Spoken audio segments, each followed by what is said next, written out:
निंदिया उड़ेला हवाई करे नहीं काम।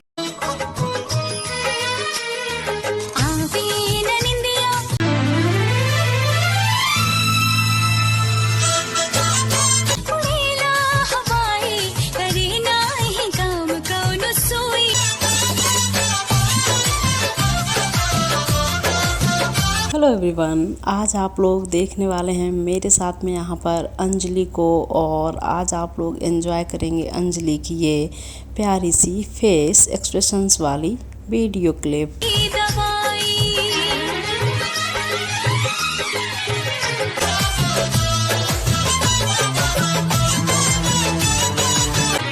आवे न निंदिया उड़ेला हवाई करे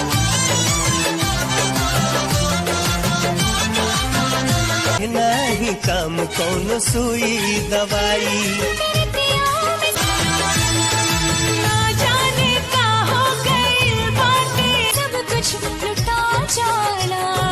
जब के दिल में